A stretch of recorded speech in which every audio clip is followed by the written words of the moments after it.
나오는 벌거벗은 임금님이라는 이야기를 들어보셨을 겁니다. 참 어리석은 임금이죠. 이 동화집에 나오는 이 왕은 유난히 욕심이 많은 왕이었는데 특별히 어디에 집착을 많이 했냐면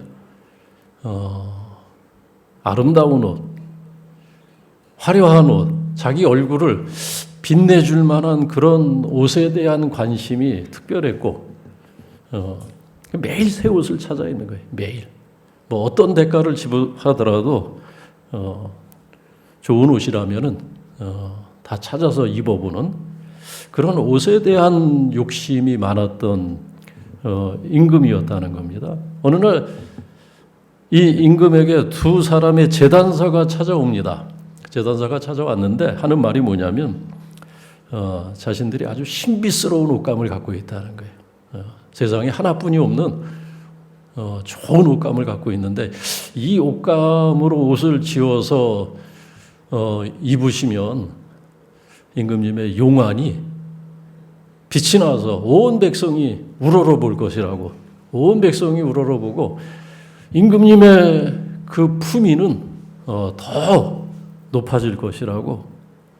그렇게 이제 그 임금님의 마음을 흔들어 놓는 겁니다.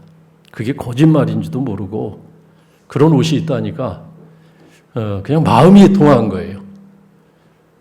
그러면서 옷감을 지금 보여드리겠다는 거예요. 이 신비스러운 옷감을 보여드릴 텐데 그러면서 보자기를 풀는 겁니다. 풀으면서 하는 말이 뭐냐면 그런데 이 옷감에는 비밀이 하나 있다는 얘기를 합니다. 비밀이. 잘 귀담아 들으셔야 됩니다. 그 비밀이라는 것이 뭐냐면 어리석거나 덕이 없는 사람은 이 옷감이 눈에 안 들어오고 옷을 지어서 임금님이 그 옷을 입어도 그 옷을 볼 수 없다는 거예요. 그게 이 옷감의 비밀이라는 겁니다. 그러면서 보자기를 풀러서 여기 그 옷감이 있습니다 하면서 진상을 하는 겁니다. 이 옷감으로 옷을 지어드리겠습니다. 근데 임금님이 보니까는 신육만 하지 손만 왔다 갔다 하지 아무것도 손에 들려져 있는 게 안 보이는 거예요. 근데 안 보인다는 얘기를 못 하는 겁니다. 왜냐하면 어리석거나 덕이 없는 사람은 이 옷감이 보이지 않는다는 얘기를 해서 못을 박아놨기 때문에 자기가 안 보인다 그러면 졸지에 어리석은 임금이 되는 것이고 졸지에 덕이 없는 왕이 되는 것이기 때문에 안 보인다는 말을 못 듣고 내가 보기에도 참 훌륭한 옷감이로다 그러는 거예요. 내가 보기에 참 훌륭하고 참 빛이 나는 옷감이구나 하면서 이제 다음에 옷을 지어오면 뭐 그때는 좀 다르겠지 하고 날짜를 정하고 그 옷으로 이제 옷을 짓기로 한 겁니다. 날짜가 되어서 왔어요. 두 제단사가 옷을 지어서 왔는데 그때도 안 보이는 거죠. 근데 안 보이는데도 연기를 하는 겁니다. 과연 좋구나 하면서 그리고 옷을 다 벗는 거예요. 빨개 벗는 거예요. 왜냐면 옷을 입어야 되니까. 그 제단사는 신용을 하면서 옷을 입히는 거예요. 막 이렇게 입히는 겁니다. 아무것도 없는 건데 사실은.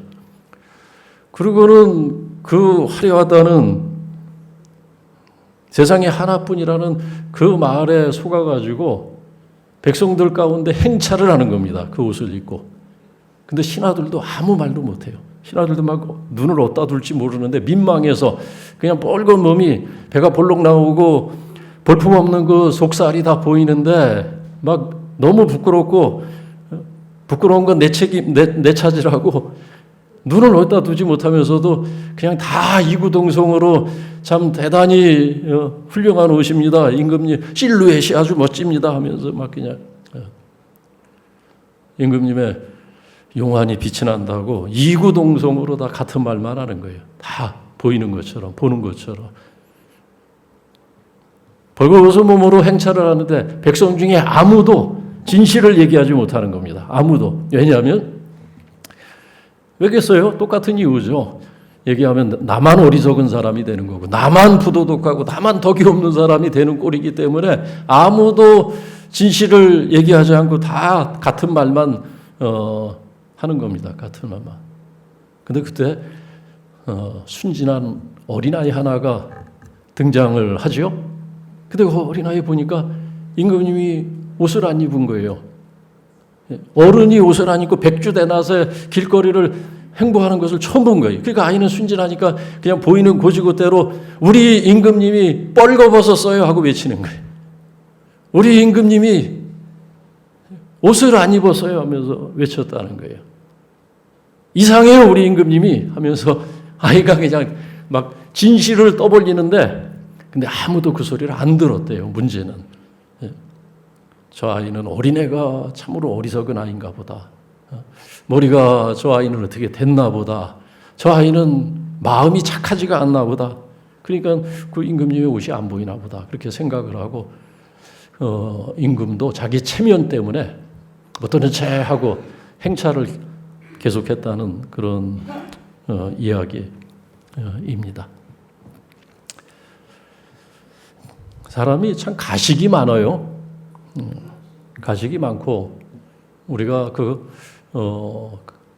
어떤 것으로 우리의 벌거벗은 몸을 가리고 있는 것들이 있는데 오늘 예수님께서 유대인들에게 당신을 찾아왔던 유대인들 예수님께서 가라고 다 보냈잖아요. 오병이의 기적 때문에 이들이 열광하고 예수님께 완전히 예수님의 팬이 됐는데 그리고 예수님을 그래서 임금 삼으려고 하는 그런 열의가 있는 사람들. 근데 예수님께서 그걸 원치 않으셨어요. 그래서 그들을 다 뿔뿔이 흩어 보내시고 제자들도 혹시라도 그들에게 영향을 받을까 제자들도 그 현장에 남아있지 않고 빨리 예수님보다 먼저 배를 타고 건너가라 하고 그 제자들도 보내지 않으셨습니까? 그리고 예수님은 홀로 그 무리들로부터 떨어지셔서 홀로 산으로 기도하러 가셨다는 이야기가 앞에 나와 있어요. 근데 그 5천 명이 되는 많은 사람들이 그래서 결국은 다 돌아갔는데 그 중에서 그래도 미련을 버리지 못한 사람들 주님을 찾아서 여기까지 온 겁니다. 이곳저곳 예수님이 가실 만한 곳 찾아서 가보다가 결국 아무 다른 곳에서도 보지 못하고 배가 없어진 것을 알고 바닷가에 배가 사라진 것을 알고 주님께서 제자들과 함께 배를 타고 가버나움이라는 곳으로 건너가셨나 보다. 그 추측은 정확히 맞아떨어졌어요.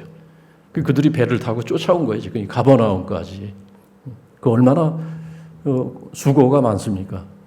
열심히 있는 사람들이에요. 이들은.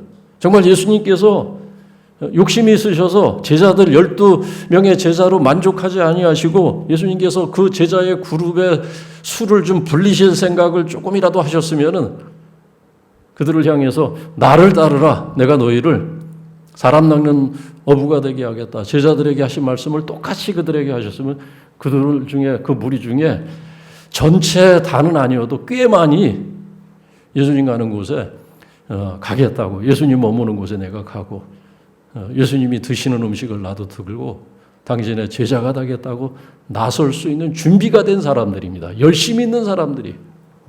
근데 예수님께서 그들의 옷을 하나하나 벗기세요. 그 열정이라는 옷, 그 경건이라는 그 옷. 그들은 경건의 옷을 입고 있는 사람들이에요. 보통 열심히 있는 사람들이 아닙니다. 근데 그들의 민낯을 다 드러내세요. 그들이 걸치고 있는 옷을 하나하나 벗겨내시는 말씀을 계속 지금 하고 계십니다. 우리가 2주 전에 읽었던 말씀 여러분들 기억하시죠? 2주 전이나 벌써 꽤 됐네요. 요한복음 5장 38절 말씀. 그때도 그 이후의 상황입니다. 그들에게 말씀하시잖아요. 그렇게 열심히 주님을 쫓아와서 주님의 제자라도 되겠다는 열심이 있고 그리고 주님을 떠받들 생각을 갖고 있었던 그들을 향해서 주님께서 하신 말씀 가운데 하나가 너에게 말씀이 없다 그 얘기를 하셨잖아요. 그죠? 5장 38절 너에게 말씀이 없다는 거예요. 열심히 있는 줄 몰라도 너에게 너희가 말하는 꿈이 있다고 하는지 몰라도 비전이 있다고 너희가 주장할지 몰라도 너희 속에는 하나님의 말씀이 없다 그 얘기를 하셨어요. 벌거벗기는 거죠. 그 경건이라는 그 허울. 이 사람들은 경건한 사람들이에요. 그 경건함이 어디서 드러납니까? 이들은 경건의 기준이 되는 몇 가지가 있었어요. 그 중에 가장 중요한 기준이 뭐냐면 안식일을 얼마나 정확하게 지키느냐. 안식일을 얼마나 온전히 지키느냐, 그것이 경건의 가장 중요한 척도였습니다. 그게 기준점이었어요. 뭐 별의별 거 다 해도 안식일을 제대로 지키지 않으면 이들은 죄인이라고 생각을 했어요. 안식일을 철저히 지키는 사람이에요. 예수님께서는 그들의 그런 그 고루한 생각, 그것이 맞는 이야기이면서도 중요한 것은 뭐냐, 이 안식일을 오해하는 것. 그것이 이제 이들에게 문제였어요. 자의적으로 해석하는 거예요.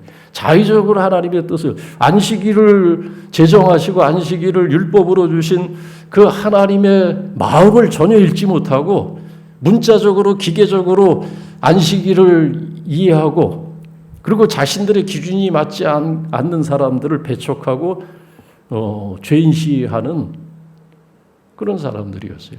그래서 예수님께서 5장에서 그 요한복음 5장에서 38년 된 병자, 일어나 걸어보지 못한 채 38년을 거적 같은 곳에 누워서 베데스다 목가에서 하염없이 세월을 보내고 있었던 그 사람, 주님께서 그가 예수님께 먼저 말을 건네서 나를 고쳐주시옵소서, 나를 불쌍히 여겨주시옵소서, 그런 간청을 하지도 않았어요.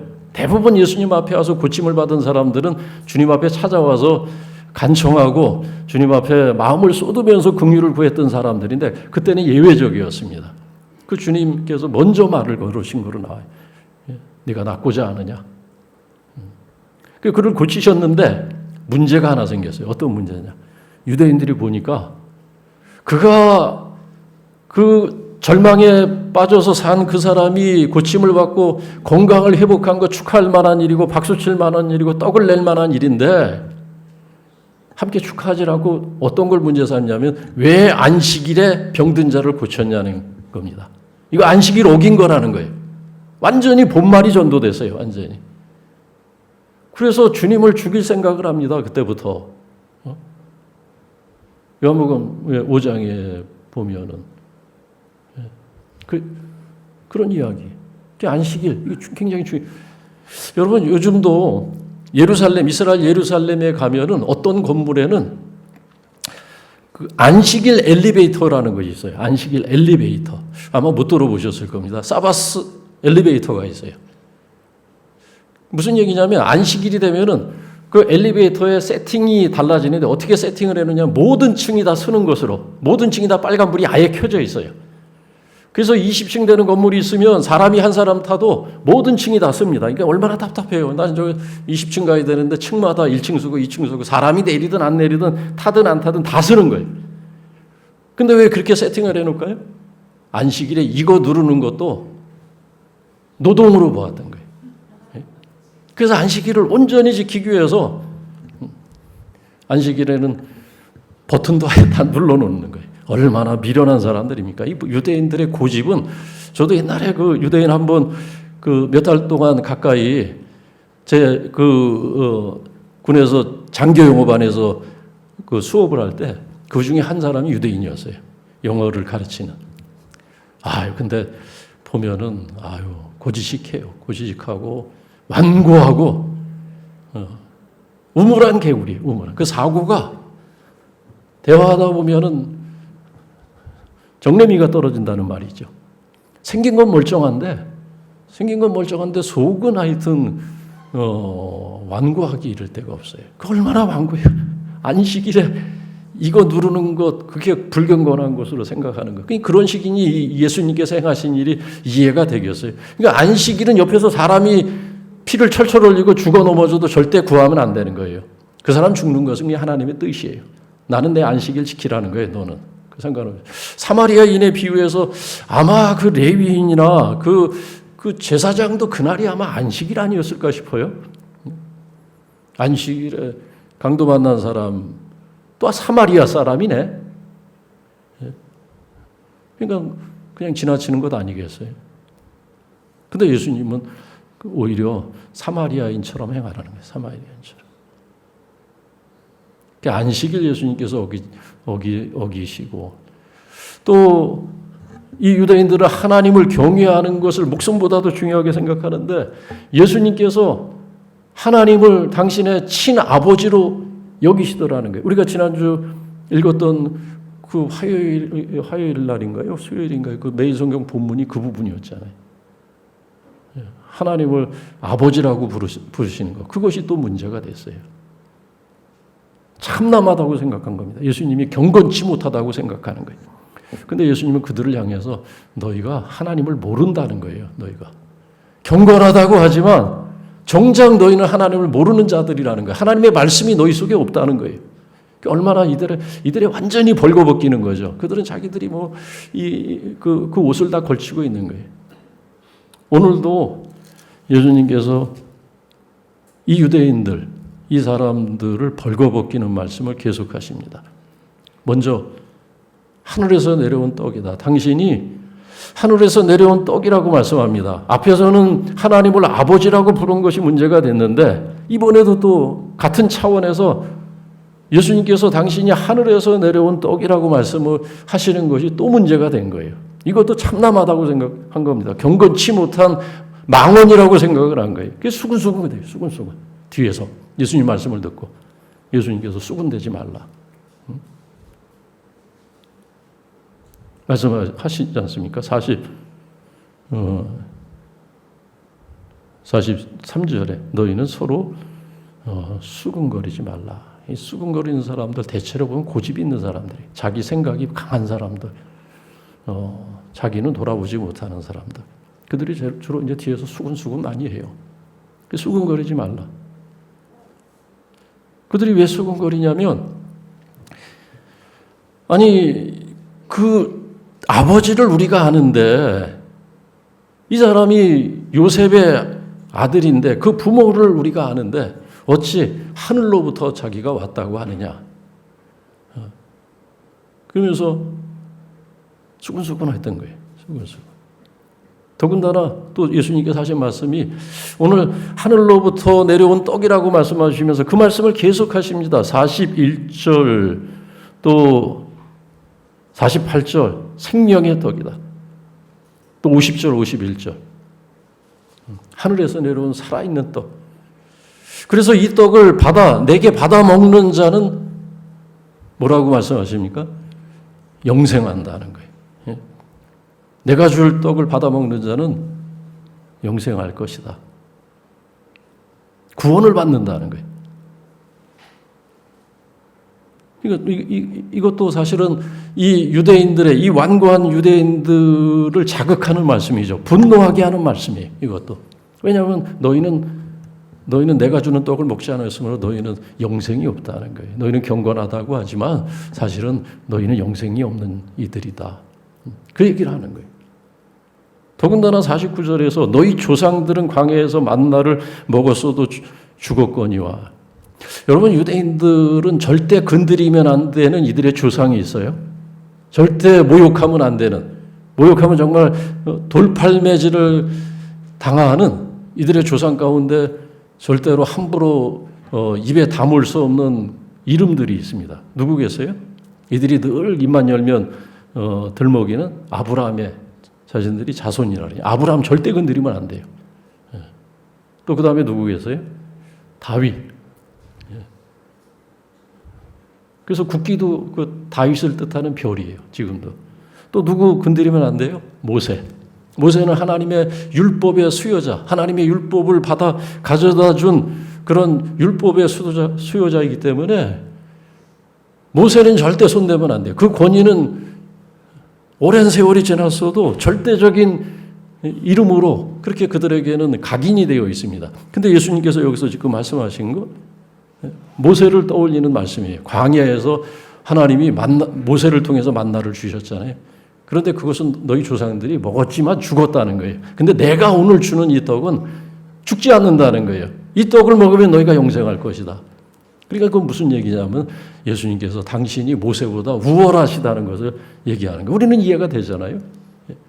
근데 이것은 지금 여기 모여 있는 유대인들 이들을 자극하는 말씀이고 이들의 그 심기를 정말 불편하게 하고 건드리는 그런 말씀이에요. 어떻게 보면 이들을 다 쫓아버리는 말씀이에요. 어떻게 보면 다 대적자로 만드는. 그 전에도 예수님께서 그들을 발가벗기시는 말씀을 했잖아요. 너희가 말씀이 없다. 그 말씀도 이들을 분노케 하는, 화나게 하는 말씀이었는데 이번에는 너희가 생명이 없다 그 얘기를 하시는 거고, 너희가 그렇게 떠받들면서 나를 떠받들지 않는다는 거예요. 먹고 나서 죽는 그 양식을 준 모세를 너희가 그렇게 떠받들면서도 영원히 죽지 않은 영생하도록 주는 떡을 주는 자는 너희가 외면하고, 그러므로 너희 속에는 생명이 없는 것이라는 겁니다. 그러면서 또 심각한 말씀을 하세요. 어떤 말씀을 하시냐? 44절 말씀 보니까는 나를 보내신 아버지께서 이끌지 아니하시면 아무도 내게 올 수 없으니, 아버지께서 이끄는 자만 내게 온다는 거예요. 나를 믿게 될 것이라는 거예요. 그래서 너희는 지금 아버지께 이끌림을 받지 않는 사람이다. 아버지와 상관없는 사람이다. 45절 말씀이니까 아버지께 듣고 배운 자마다 내게로 오느니라. 정말 하나님을 경외하고 하나님의 음성을 듣는 자라면은 내게 올 것이라는 거예요. 나를 믿고 영생하도록 하는 그 생명의 떡을 받아 먹을 것이라는 겁니다. 그 47절 말씀, 너희에게로 오니 믿는 자는 영생을 가졌나니. 아버지께 택함을 받고 아버지의 인도하심을 받는, 그리고 그 아버지의 음성을 듣는 자는 나를 믿을 것이라는 거예요. 나를 믿지 않는 너희는 하나님께 보냄을 받은 자들도 아니고 믿는 자들도 아니다 라는 것을 이해하고 있습니다. 어떻게 보면 다 쫓아내요. 지금 가라. 지금 당신의 제자가 되겠다고 하는 이들을 향해서 예수님께서는 그런 그들의 민낯을 드러내시고 그들의 경건이 얼마나 허울 뿐인 그런 것인지를 드러내십니다. 지난주에도 말씀드린 것처럼 예수님은 정말 숫자에 신경 안 쓰신 것 같아요. 그렇게 왔으면 그냥 등록카드부터 줘야 돼요. 어서 등록하라고. 어서 등록하라고. 한 분 왔는데 붙잡아야죠. 전에 서한세 목사 있을 때 서한세 목사가 저 뒤에 있으면서 그 서한세 목사가 굉장히 오는 신자들한테 친절하게 하면서 오면은 그냥 등록카드부터 밀고 그랬던 것 같아요. 나중에 한 몇 주더니 안 나와요. 그래서 어떤 그분을 아는 여기 청구에 사시는 분인데 왜 안 나오냐 그랬더니 교회 가있더니 너무 부담스럽게 등록카드부터 뒤밀어가지고 부담스러워서 안 나온다고. 또 어떤 분은 또 나오다가 안 나와요. 교회 갔더니 너무 관심이 없어가지고 아는 체 하는 사람이 없어. 오늘 예수님 말씀대로라면 아버지께 이끌리심을 받지 않는 자는 오지 않아요. 결국은 믿지 않습니다. 그냥 호기심에 가까이 있으니까 한번 나들이 삼아서 나올 수는 있겠죠. 예수님은 숫자에 정말 신경 쓰지 않으신 것 같아요. 아니 이렇게 지금 왔는데 다 쫓아버리세요. 너희 열정은 거짓이라는 겁니다. 너희 경건은 헛된 것이라는 거예요. 안식일 잘 지킨다고 하는데 너희 마음은 하나님으로부터 멀다. 너희가 하나님께로부터 배운 자들이 아니라는 거예요. 저는 오늘 이 주님의 말씀을 들으면서 굉장히 도전을 받아요. 굉장히. 그 무리들의 비유를 전혀 맞추지 아니하시고 진실을 말씀하시는. 그래서 결국 이들은 다 떠납니다. 다 떠나고 결국은 이들은 나중에 이렇게 주님을 임금 삼으려고까지 하면서 배를 타고 물을 건너서 주님을 찾아온 그 열정이 남다른 사람들이었는데 결국 이들이 나중에 어떻게 됩니까? 예수님 다 죽이라고 난리치는 사람들이 되는 거예요. 자신들의 구미에 맞지 않으니까. 자신들이 생각하는 메시아가 아니니까. 자신들이 생각하는 하늘로부터 온 자가 아니라는 생각에 주님을 떠나는 정도가 아니라 주님을 대적하는 사람들이 됩니다. 그 주님은 그걸 내다보셨어요. 이들 속에 하나님의 말씀이 없는 것.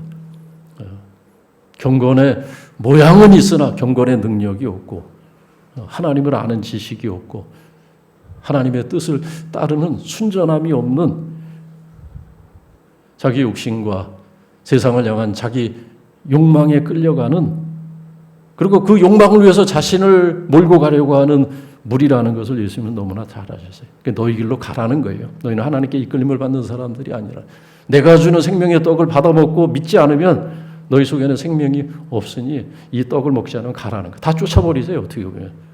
그리고 예수님은 그 12명의 제자를 갖고 3년 동안 씨름하시는 겁니다. 여러분 기도해 주시기 바랍니다. 저도 이 말씀을 들으면서 우리 성도님들 앞에서 하나님 말씀을 담대하게 전해야 되겠다. 비유 맞히는 설교하면 안 되겠다. 어떤 때는 겁나요. 이 얘기하면 성도님들이 화내겠다. 제가 처음에 우리 분당명직교 왔을 때 어느 집사님을 이렇게 째려보시는지 모르겠어요. 이렇게 고개를 숙이고 이렇게 지켜봐 이렇게. 설교를 하는데 이렇게 옆으로 고개를 45도로 갸우뚱하고 숙이고 그래서 저분이 왜 저렇게 무섭게 눈을 뜨시나 내가 뭐 설교 잘못했나 좀 부드럽게 해야 되나 고민을 했던 적이 있는데 나중에 보니까 그분이 원래 가장 그 순전한 마음을 갖고 계신데 제가 그냥 겉모습만 보고 지레 짐작을 했었는데 일부 예배 나오시는 분이에요. 근데 요즘 저하고 가장 가까워요. 기도해 주세요. 담대하게 말씀 전하게. 때로는 교인들 쫓는 설교도 할 수 있겠고 진실이 아니라면은 거짓이라면 그 거짓의 허울을 벗길 수 있는 우리의 마음을 찔리는 하나님의 말씀을 하나님의 말씀으로 전할 수 있도록 하나님 도와주시옵소서. 우리 하나님 말씀 앞에서 벌거벗어야 돼요. 하나님 말씀 앞에서. 오랜 관습에 굳어있는 그 관습의 옷, 전통의 옷. 그래서 나는 이만하면 됐다고 하는 내가 마치 믿음이 좋은 것처럼 내가 마치 하나님의 말씀을 다 깨달아 아는 것처럼 자기를 속이는 그 허울을 벗어야 되는데 그게 잘 안 벗겨져요. 그게. 아니 어느 집사님은 그 남자 제자반 하는데 이번에 신청 안 하셨는데 신청하셔요. 그랬더니 전 다 했습니다. 이미 다 이미 한 거래. 다른 교회에서 이미 다 하고 온 거래요. 나중에 보니까는 그 여기 계신 누구보다도 하나님 아는 지식에 있어서 초보더라고요. 초보. 깜짝 놀랐어요. 아무것도 모르는데 다 아는 것처럼 우리가 착각할 때가 얼마나 많이 있습니까? 뭐 성도님들만 그렇겠어요. 저도 그래요. 저도. 그래서 저는 성경 말씀을 읽어서 날마다 기대가 돼요.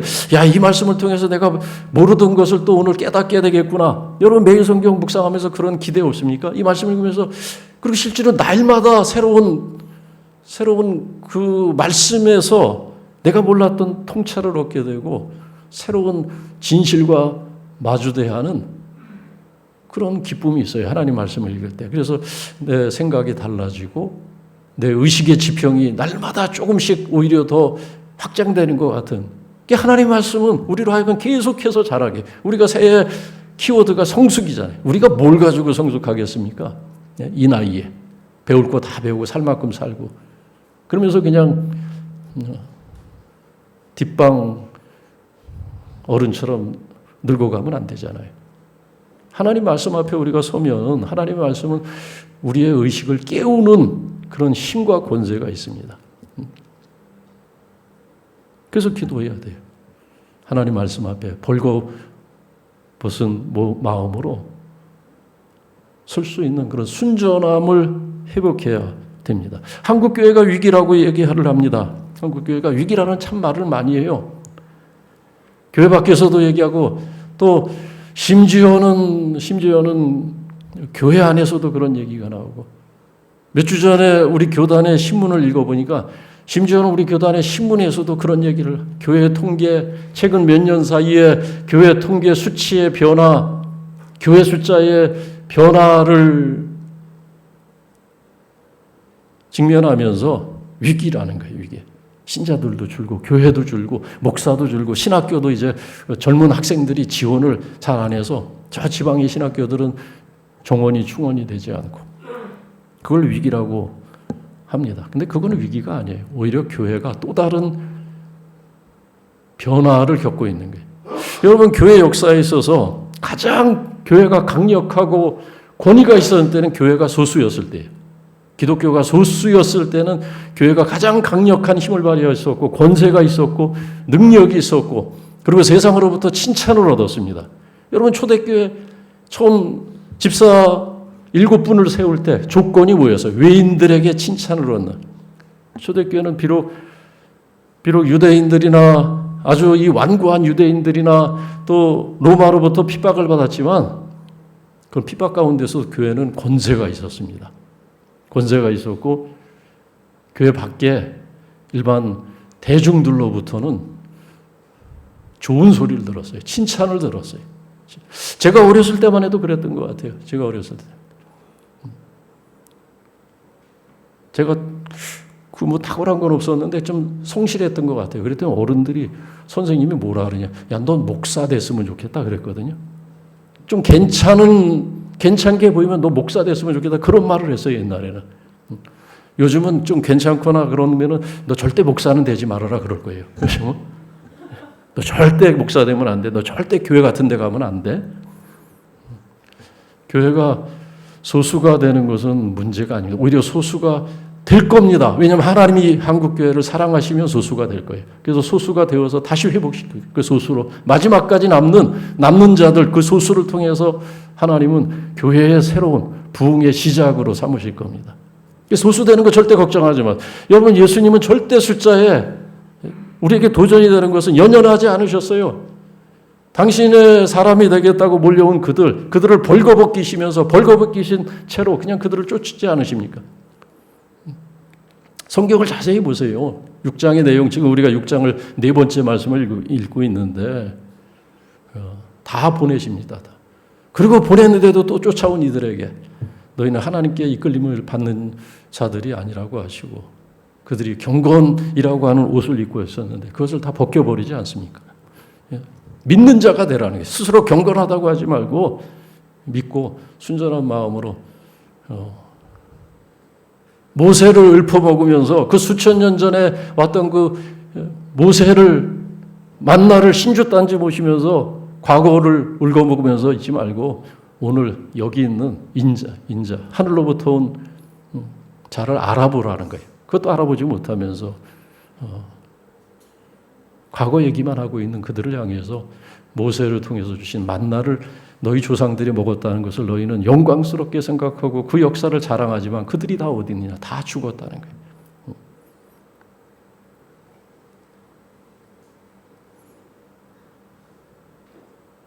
그 기도하셔야 돼요. 첫째는 말씀 앞에 벌거벗은 몸으로 하나님의 말씀으로 나를 새롭게 하여 주옵소서. 또 교회가 숫자가 줄어들고 성도들이 숫자가 줄어드는 거 걱정하지 말고 내가 마지막까지 남아있는 남은 자 소수가 되게 하여 주옵소서. 예수님은 12명의 제자 소수를 통해서 교회를 세우시고 그들을 통해서 세상을 바꾸시고 하나님의 나라를 세상에 보여주셨습니다. 마지막까지 남아있는 그 소수, 그게 우리 이 자리에 있는 여러분들 되어지시기를, 그것이 우리를 향하신, 오늘 이 말씀 앞에선 우리를 향하신 하나님의 뜻입니다. 기도하겠습니다.